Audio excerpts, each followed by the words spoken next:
Welcome to the world of exploration. Welcome to the world of learning. Let's start exploring. Let's start learning. This is your very own educator, teacher, philosopher, mentor, guide, friend, one and all. And this is the one stop destination for you guys out there to learn, and together we will learn and grow. Right? So, what are we waiting for? Let's get started. Let's get into it. Alright, so herein I'm gonna give you a glance of basically a roadside stand, which is again a very, very, very beautiful and a sensitive poem written by Robert Frost, right? You can remember it like R. So roadside stand, Robert Frost, right? That would be easier for you to understand and to comprehend. So, A Roadside Stand is a poem written by American poet Robert Frost to basically kind of portray the miserable living conditions of marginalized economic classes in the countryside. So, why did he write? First and foremost, who was he? So, A Roadside Stand is a poem written by American poet, right? So, please do underline this American poet. So he was an American poet, and he portrayed the miserable living conditions of marginalized. So he is basically delineating and is taking into account the miserable living conditions of marginalized economic classes in the countryside. Right? Please underline this, very important. He puts the owners of road stalls in the spotlight, and basically, sort of, if I talk about what he does, is that he is basically putting the owners of those road stalls, uh, just a second, in the spotlight to talk about their problems, about their plight. They set up their small shops near the roads to sell their small produce of vegetables and fruits. So, what are they selling? They are selling vegetables and fruits, right?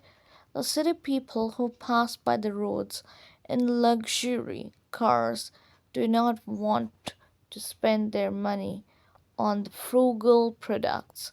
Now, the city people, the city people, as you might also be witnessing and observing the fact that we have got so busy, and it's not only us, especially abroad. People have got so busy, and they're just into making AI and all that stuff, robotics, which is like you cannot have human like emotions at all, right? So we are being deprived and devoid of our natural instincts. That shouldn't be the case, but we get to see that how the city people who pass by the roads in their luxury cars, underline this, do not want to spend their money on frugal products, right? So they do not wish to even spend money on those products that they are selling, the frugal products, right? The poor outside stall sellers desperately want to get a taste of some city money.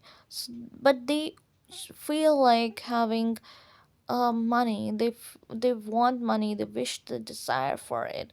That sometimes someday someone would come out of the car, their luxurious cars, and would come to buy something from them. But the ones who stop, it's a pity for them.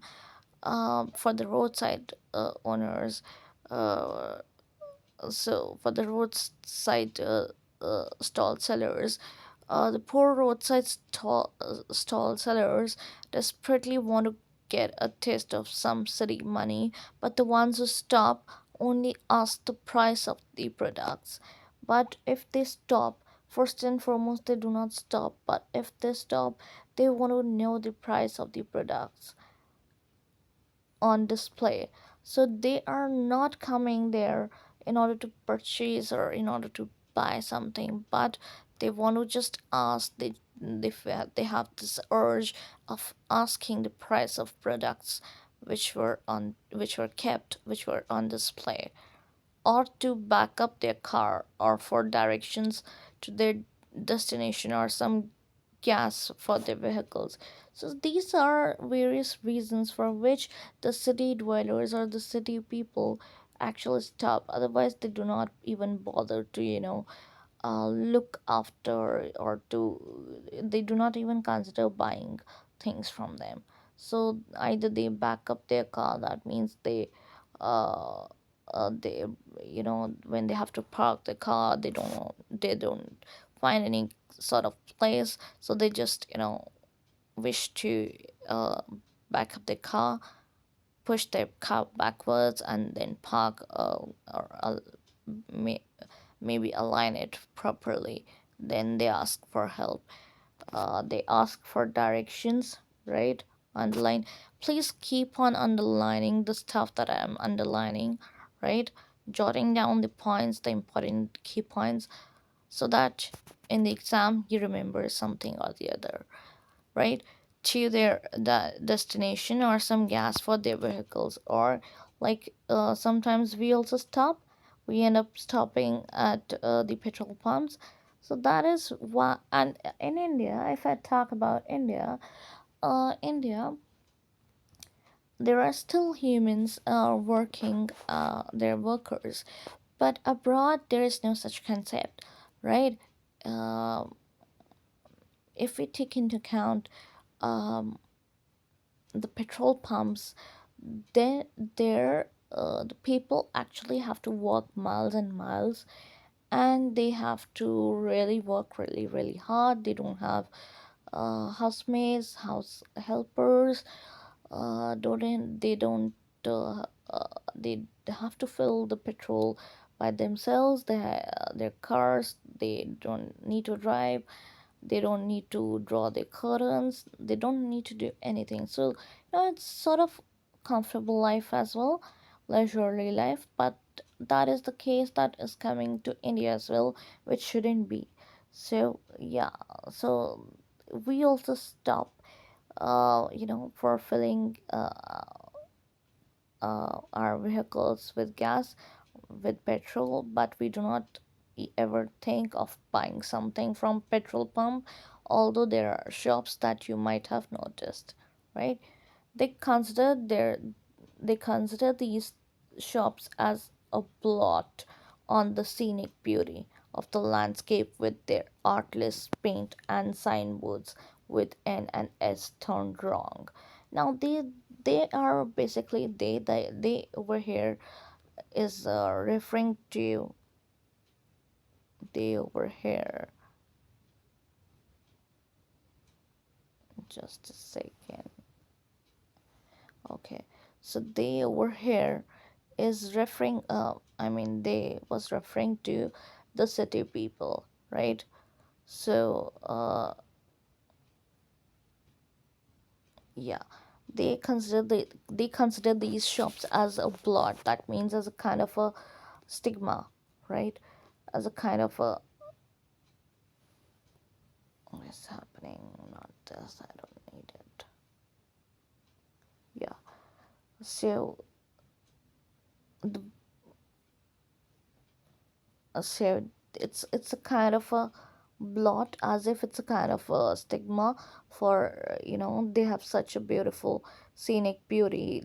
So these people, they they destroy that scenic beauty, that land scenic beauty of the landscape, right? These are the keywords. Keep on underlining them, keep on highlighting them with the artless paint. And they, because they used to consider the city people used to consider themselves to be very very superior, and therefore they used to think that they do not have any sense, they do not have any aesthetic sense.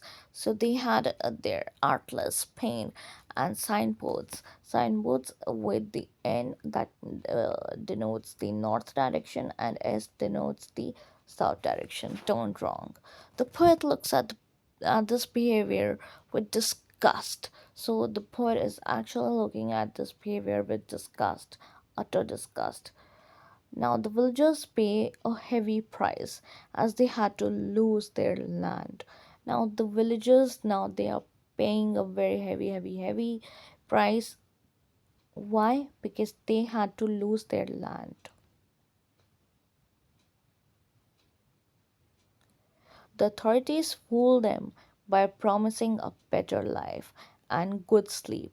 And why do they sell? Because the authorities are basically trying to fool them. They make false promises, like, you might have seen the big shots, the politicians, they make promises, but do they keep the promises? That's some of the politicians, they do keep their promises, but some they do not. They just promise, they just make a promise in the air and then that vanishes, right? So the authorities fool them by promising a better life and good sleep. However, they are the ones who sleep peacefully. However, who they the these people who are exploiting. So they are the exploiters. These people who are exploiting, they are the ones who are sleeping peacefully, right? While snatching the peaceful sleep of the villagers. So they are actually snatching the peaceful sleep of the villagers whose lives have become miserable. Work during the day and sleep during the night was the norm in ancient times. So work was supposed to be done during the day, and sleeping, uh, uh, one had to sleep at a particular time at night in ancient times, but this has been reversed, and as the villagers are not able to sleep at night. But this, you can see that it has the situation has undergone a drastic change, and in fact it has taken altogether a different turn. um, right now also it's like, uh, so now it's a kind of a habit that we all have developed, haven't we? Sometimes it's in we have now given it a term also, according to psychology, that is insomnia, but that's not right. That's not the way we should be living, right? The poet is filled with empathy for the innocent rural people who are exploited by the government and other social agencies, who make promises for their betterment, but when the time comes to deliver their promise, they either forget them or fulfill them, keeping in view their own benefits. So even if they're fulfilling any of the promise, they are keeping into account their own benefits. That means if, for instance, if I take an example, that if a politician is, uh, asking the rural people, because the rural people are the main targets, because they don't understand, what is right, what is wrong, and they're not educated as well. Educated, when I say educated, I say it in terms of that they don't actually know what is right and what is wrong. They can be manipulated in various ways, for because they also want their own benefit to take place. So yeah, so that divide and rule policy that the Britishers uh, had used in order to break India, that has been part and parcel of our country. That has been a big segment of our country, and still it's being used by some of the politicians in order to divide our nation. Our nation was very, India, if I talk about India, it was very, very, very, it comprised several other, countries which are now no longer a part of India, but they were Asia. India was a major part of Asia, and it contributed to great amount of literature and wisdom. But no such, in fact, no such attention has been paid to India, which is actually the most, which is actually the ancient country, not only ancient but rich in culture, rich in heritage, rich in wisdom, rich in all its aspects. There's no other country that is, you know, that we can compare with India, right? So for now, this is it. I'll see you in my next session. Till then, we'll all keep growing, we'll all keep learning.